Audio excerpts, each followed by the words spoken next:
pecete sfântă în trup de om.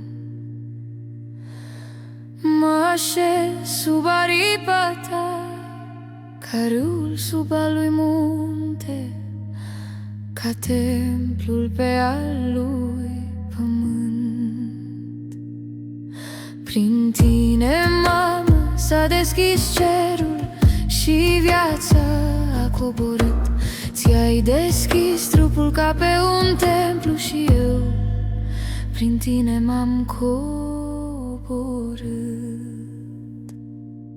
În sângele meu tu curgi, tu al meu izvor. Mamă, mă plec în fața ta, mamă, te onorez, îți onorez drumul, mamă.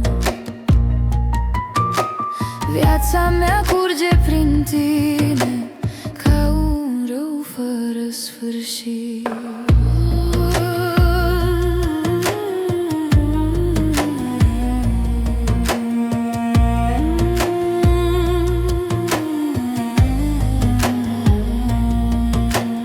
Respirația ta, mamă, suflarea mea, lacrimile tale, mamă, apa botezului meu.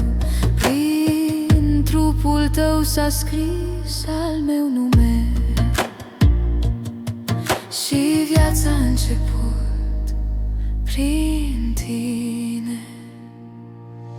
Prin tine am intrat în lume, din tine curge viața mea, ca un râu ce își are viața din izvor. În sângele meu tu curgi, tu ești izvorul meu sfânt, iar eu sunt râul ce curge din tine, râu ce își are viața din izvor.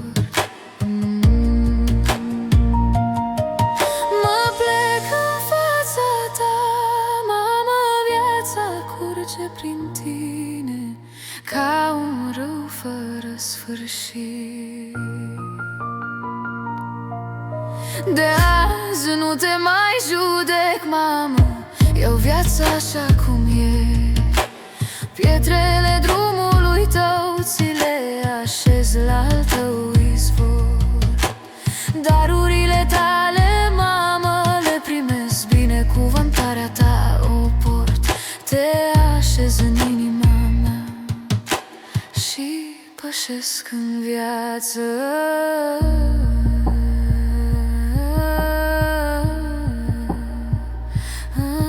Pășesc în viață.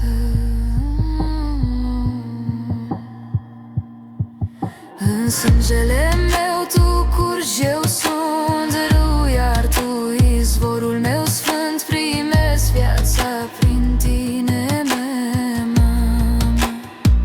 mă plec în fața ta, mamă, mulțumesc. Tu, mamă, ești izvorul meu sfânt. În sângele meu tu curgi, tu ești izvorul meu sfânt, iar eu sunt râul ce curge din tine, râu ce își are viața din izvor.